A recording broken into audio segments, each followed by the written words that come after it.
그리스라는 나라가 신화 속의 그리스에서 역사 속의 그리스로 진정으로 깨어나야지 비로소 유럽은. 그리스 아테네까지 가서 그림을 그리고 있는 계절화는 무속인이다. 흔히 말하는 무당이다. 한국의 무당은 신 내림을 받아 신의 뜻을 전하는 사람이다. 계절화도 그림을 그리기 위해서는 신이 내려야 한다고 한다. 그리스 신과 한국의 신이 함께 어우러서 만난다는 것은 진정한 자유와 평화, 평등 의식으로서 새로운 세계를 영원하고 열 수 있는 계기가 되지 않을까 하는 뜻에서 내가 그리스에 와서. 계절화의 이야기는 결국 무당인 자신이 나서서 한국의 신과 그리스 신이 만나도록 하고 싶다는 것이다. 과학의 시대 21세기를 살아가는 우리로서는 사실 고지곳대로 받아들이기가 쉽지 않은 이야기다. 우리는 이런 신들을 어떻게 받아들이는 게 좋을까? 올림푸스 최고의 신 제우스, 미의 여신 아프로디테, 태양의 신 아폴론과 달의 여신 아르테미스, 지혜의 여신 아테나와 바다의 신 포세이돈. 그리스 신화는 동쪽 머나먼 우리나라에서조차 아이들이 어려서부터 듣고 배우는 이야기이다. 수많은 신들이 펼치는 흥미진진한 이야기는 시간과 공간을 넘어 인기를 얻는다. 하지만 오늘날 그 신들이 정말 존재한다고 믿는 사람은 그리스에서조차 찾기 힘들다. Yeah, but even if people, talk about these things and make art about it, it isn't really religious. It's more like a story. A beautiful story. That's fairy tale? A fairy tale, yes. Of course, they don't believe in them. You don't believe in the ancient gods today. No one does. So modern Greeks, I would say, they have an understanding for ancient religion. Yes, it's more like a legend nowadays. 그리스 신화에 나타나는 고대 그리스의 다신교적 질서가 종교로서의 기능을 잃어버린 것은 바다 건너 중동 땅에서 시작한 기독교의 영향권 아래 들면서부터다. It disappeared with Christianity. When Christianity came, Christianity is a more mystic religion, a more organized one. We have a church, while in ancient Greek religions you do not have church. So when you have a church is a kind of an army for religion. You have priests and bishops and missionaries and so on. 문화 속에서 그리스 종교가 완전히 사라지게 된 거는 당연히 이제 기독교와 밀접한 연관이 있죠. 중세 사회로 이제 본격적으로 접어들면서 그리스 신화에 나오는 신들을 갖다가 이교도로 이렇게 짓기 시작하면서 그리스 문화가 점점점 완전히 단절이 되는. 그리고 르네상스 시대에는 그리스 문화만 부활이 된 거지 그리스 신화나 종교가 부활된 건 아니거든요. 동서고금을 두루 훑어보면 기존 사회에 퍼져 있는 토착 신앙이 쇠멸하는 것은 대개 이른바 고등 종교의 유입 시기와 일치한다. 경전과 시설, 의식 체계 등을 갖춰 체계적이고 조직적인 종교 활동이 전개되면서부터다. 시간이 지나면서 그리스 신화가 종교적 기능을 잃었다는 것은 거꾸로 말하면 그리스 신화에 나오는 신들도 고대 사회에서는 종교적 숭배의 대상이었다는 의미다. 결국 고대 그리스는 오늘날 서구 사회에서는 찾기 힘든 다신교적 종교 사회였던 셈이다. 다신교이기 때문에 인간의 여러 영역을 관장하는 신들이 따로따로 있죠. 누가 사랑과 관련돼서 굉장히 불경한 행위를 했다. 그래서 아프로디테가 벌을 내렸다고 하면 아무리 아르테미스가 사랑하는 인간이라고 하더라도 그 벌을 피할 수가 없는 걸로 되어 있습니다. 그래서 인간이 갖고 있는 모든 삶의 모든 행위나 이런 것들이 여러 신들과 관련돼 있기 때문에 한 신만 믿으면 안 되고 숭배하면 안 되고 여러 신을 골고루 잘 숭배를 해야지 조화로운 삶을 살 수 있다라고 생각을 했어요. 그래서 이런 다신교 특징을 갖고 있다 보니까 그리스 종교가 굉장히 타 종교에 대해서 관대했던 측면이 굉장히 많아요. 이런 다신교적 질서는 과거 우리 땅에서도 다르지 않았다. 우리의 신화에서도 신들은 하나가 아닌 여럿이었다. 신이 하나가 아닙니다. 그러니까 이제 거기에 율신하고 결정적인 차이가 있는데 무속에서는 살아있는 사람은 그다지 별 문제가 없어요. 그 살아있는 사람과 관계를 맺는 죽은 조상들 또는 죽은 영혼들이 기념한 것이죠. 무속신앙의 가장 핵심은 조상신앙이에요. 그런 조상들이 구구각색으로 서로 연계되어 있어요. 그런데 이제 선녀라고 하는 존재들이 있지 않습니까? 그거는 또 다른 계열이죠. 그걸 천신계통이라고 할 수 있고, 그뿐만 있는 건 아니죠.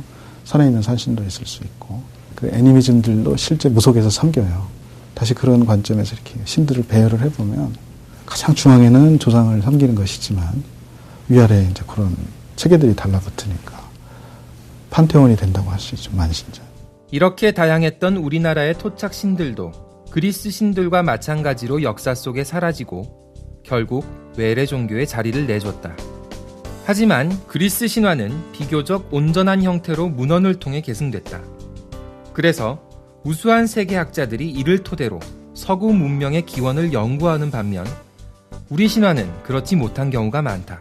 그리스 신들은 지금 믿어지지 않지만 그 그리스 신들에 대한 이야기가 인류 정신의 원천이 되고 유산이 되고 있기 때문에 인간과 신이 어떻게 교류했고 이런 것들을 우리가 자세히 알 수 있는데 한국 신화는 문헌이 없다라는 거예요. 신화에 대한 해석을 하려고 하는데 거의 근현대 와서 이렇게 체록이 되다 보니까 불교적이거나 너무 도교적이거나 그리고 유교적인 것까지 이렇게 막 어디서 이 원천이 왔는지 원형을 보기 굉장히 어려워요. 그런 신화는 현재 못 배우고 미천하고 사회에서 냉대받고 푸대접받는 만신들이 간신히 기억으로 전하고 있어요. 책을 보고 외운 게 아닙니다. 윗대에서 굿을 통해서 가르쳐준 것들을 그대로 기억으로 재생해서 길게 불러나가요.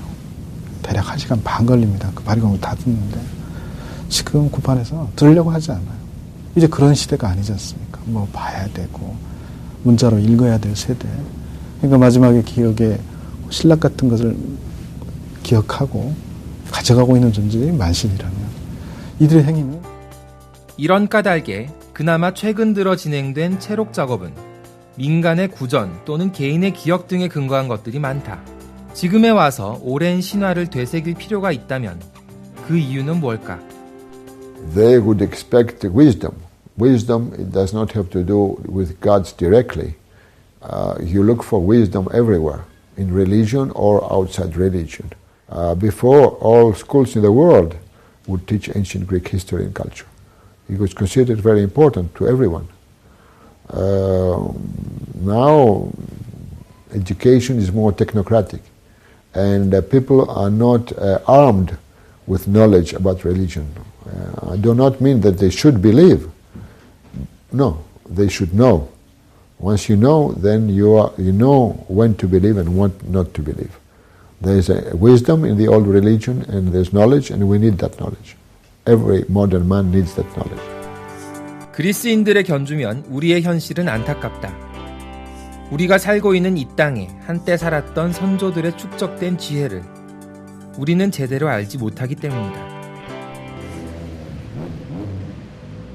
그래서 여기서 이제 몸을 받아갖고 여정이 시작이 되는 거야. 스팟 조명이 없어가지고 다 에리아 조명이라 딱 뭐 어디는 밝고 어디는 어둡고 그렇게 쉽지 않을 거라. 그냥 화가 계절화와 연극인 강만홍의 공연은 아테네 시내 한 공연장에서 일주일 동안 진행됐다. 우리는 어디에서 와서 어디로 가는가? 공연 속에 등장한 몸짓과 그림은 인류의 근원적 질문을 담은 내용이었다.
무당 게저라가 한국 신을 그리스에 데려갔는지 아니면 그리스 신의 내림을 받았는지 또는 게저라가 데려간 한국 신이 그리스 신과 조우했는지 과연 누가 알 수 있을까?